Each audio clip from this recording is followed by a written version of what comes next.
Good morning, happy hump day. Today is the 20th of October, 2021. We're going to talk about a little bit of the associations business. Starting the season tonight. And while I'm not going to pick winners and losers, I'm not going to pick playoff teams. What I've decided to do from a coaching perspective is to look at 8 narratives in the East, 8 narratives in the West, and things that I'm watching this season that I find interesting, and in the order that I'm interested in them. There's a lot going on in the association. It's not just Ben Simmons, and it's not just Karen Irving either.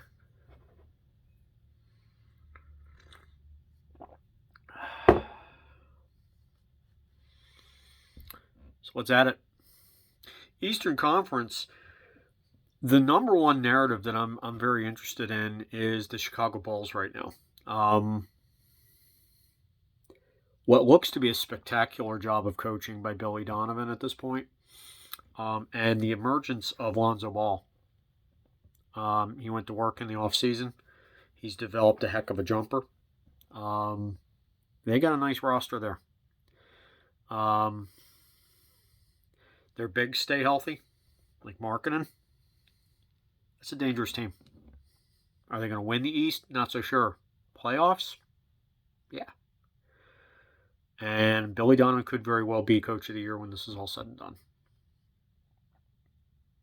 I've always admired him going all the way back to Florida. Damn good coach. And he's going to victimize the number 2 guy on this list, if in fact he pulls that off, because this guy should have won it last year. Tom Thibodeau. New York Knicks look very interesting. That core is special. They could give this thing a run to win to get to the conference finals. The main narrative there is Kemba going to stay healthy? Kemba Walker coming over from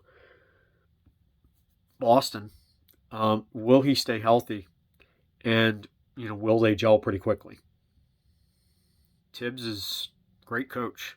Him and Billy Donovan, I think, are going to be at the top of the Coach of the Year conversation when this is all said and done. Number 3, and he is invaded from the Western Conference. His name is Rick Carlisle. He is now at Indiana. And the question for me is going to be, how much is he going to be able to get from this depleted roster that they've got? I think a lot. He makes the playoffs this year. Fantastic job. There just isn't that much there. By comparison, the East is getting a little tougher. Number 4 is Ime Udoka, the new Boston Celtics head coach. And the thing there is, he's fairly unknown. I mean, he's well known in the NBA circles.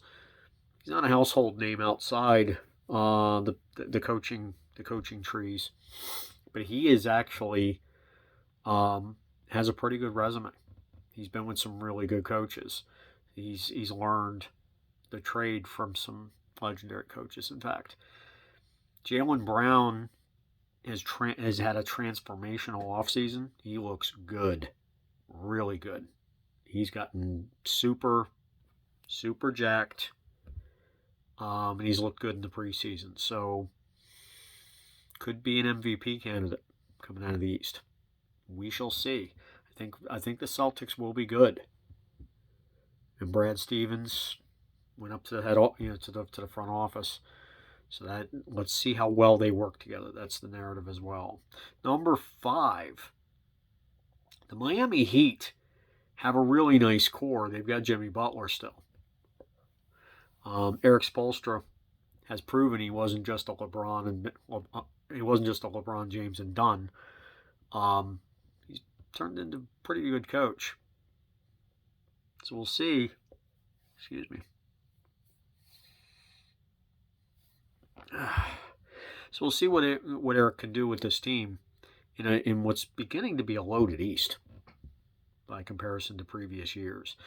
The number 6 thing on my list is going to be neophyte coach Steve Nash trying to handle something on the level of toxicity of a hydrogen bomb, and that is that he has to handle the Karen Irving situation.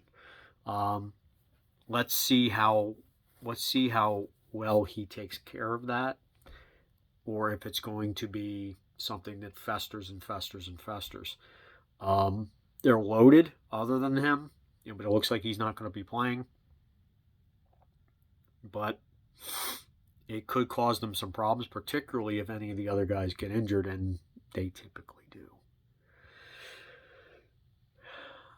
Everybody they're like the sexy pick. Them and Milwaukee. Milwaukee might get to the finals. They might get through the East. We'll see.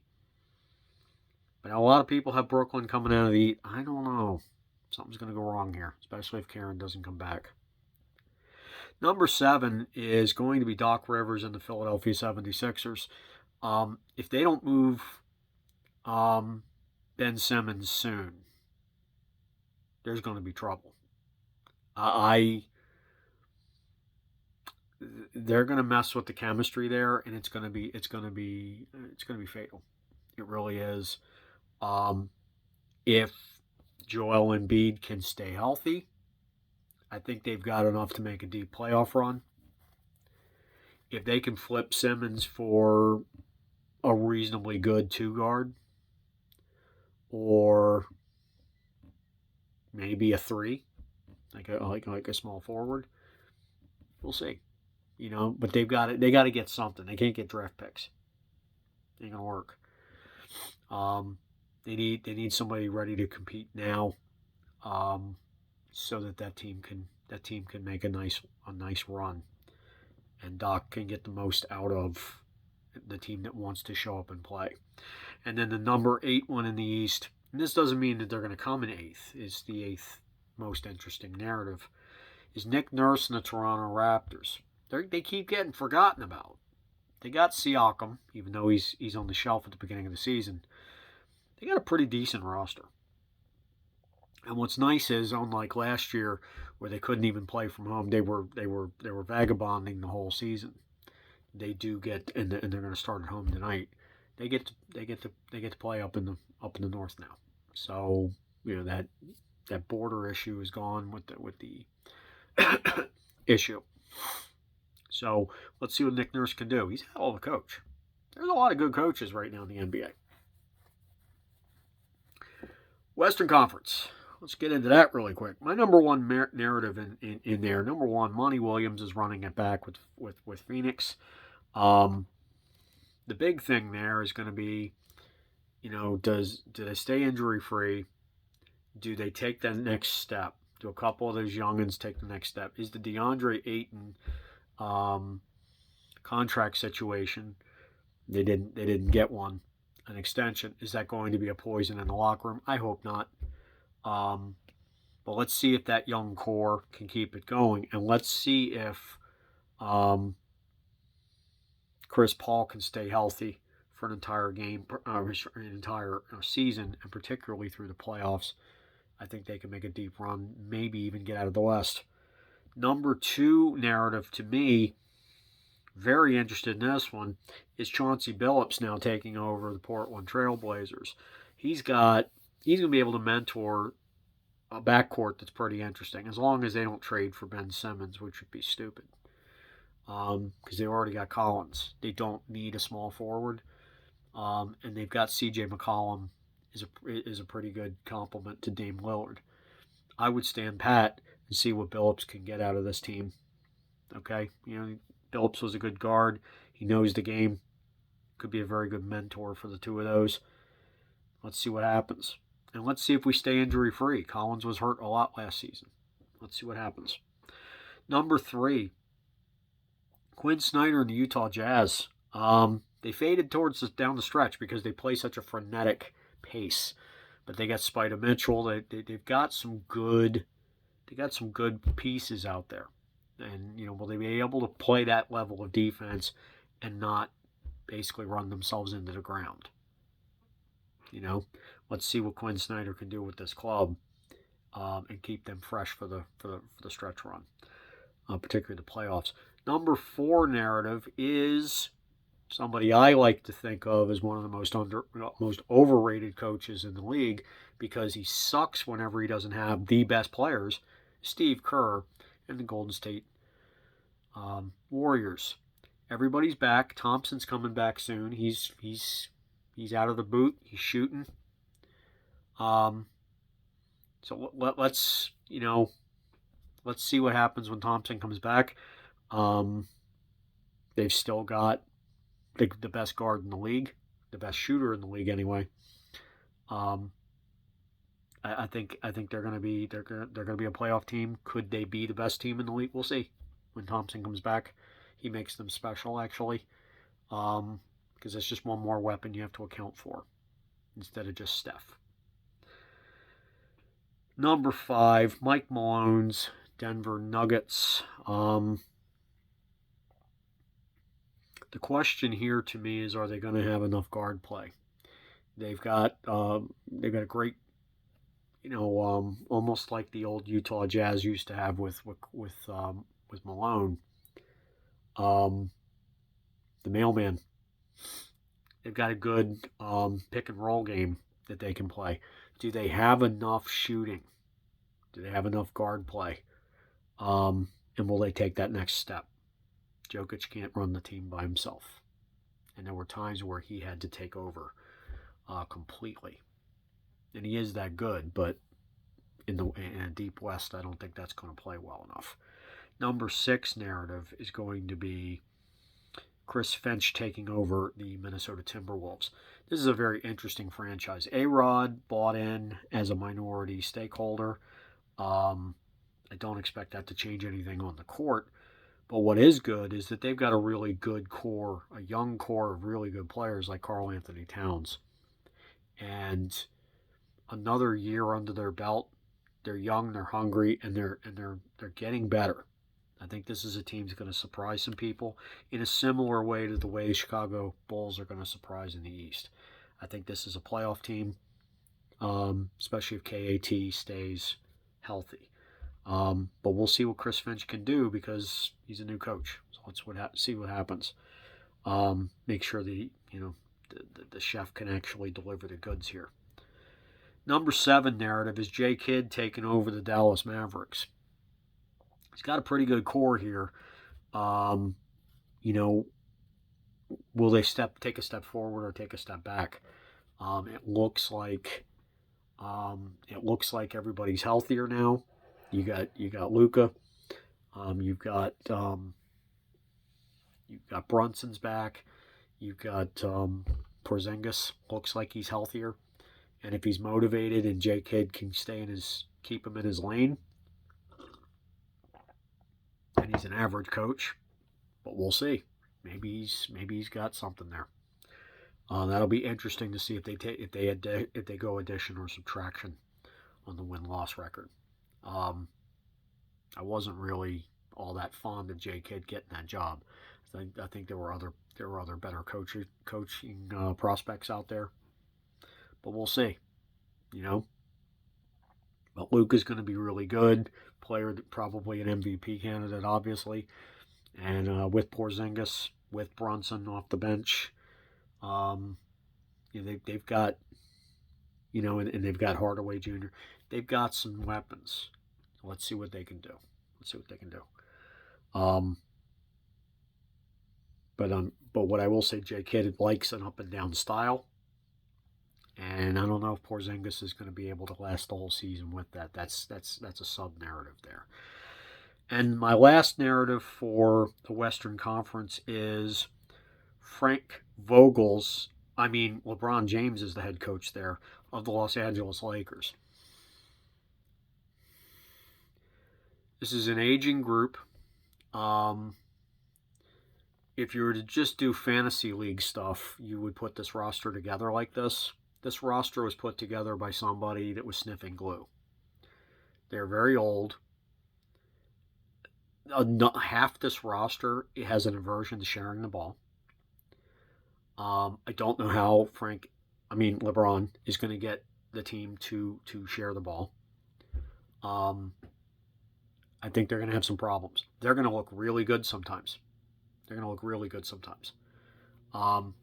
But the minute they have a 3 or 4 game losing streak, you're going to see all the old habits come back. Whether it's Melo, just whoever.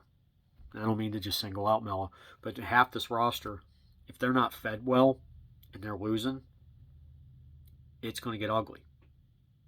Okay? So, I mean, it's just I don't like the roster construction for the Lakers. I think this is a case very possible as a Titanic. They may make the playoffs. They might be in the bottom 4 of the playoff teams. 8 per conference. So I think they might be a 5, 6, a 7, or an 8. They definitely got people with pedigrees, but they're all on the older side, including LeBron. And LeBron has had injuries where he's been out 10 or 15 games each season in the last 2 or 3 years. I don't think they can do that with this roster. So I think they're going to have some problems. And so far, they haven't won yet, including the preseason, at all. So it's not time to panic, but it's time to be concerned. This roster, whoever put this roster together, like I said, they were sniffing glue, and they should be doing something else for a living this time next year, without a doubt. When they have to blow this thing up and start over. It's true. Of the 16 narratives, that's the negative one. Okay? The most negative one. What I will say on all these, Chicago looks the most interesting in the East to me. It's Lonzo Ball, loudmouth dad and everything, but he went out and worked. He showed Ben Simmons what can be done in a gym. You can actually dramatically improve. And I think that's his leadership is going to be better. His shot's better. He's going to have a more diversified game. I think this is a game. I think this is a thing that's going to really, really help them. They've got a nice balanced roster, a hell of a coach. Do they go right to the number 1 seed? No. But I think they're going to be much improved, and they're going to be a tough out. They are going to be a tough out. As will the Knicks. As will the Knicks. This is a players' league, but isn't it funny when the best coaches arrive, those teams end up being near the top, whether they got the rosters or not? Funny thing. So from my coach's perspective, that's all I have for you tonight. So I'll be back on Friday, subject to TBD. But I hope you enjoyed my little narrative special today about tonight and the rest of the season. We'll start getting some answers this evening, and as we go forward towards the finals in June. It should be a hell of a ride. So I hope it's helpful. Please like, comment, subscribe, hit the ringy-dingy say all, and spread this video far and wide. Share it. Share it to at least 5 or 6 of your friends. Hit the little share button. And it really helped me build a sense of community. I would be greatly appreciative of that. And until Friday, I'll leave it at that. Peace out, me homies. See ya.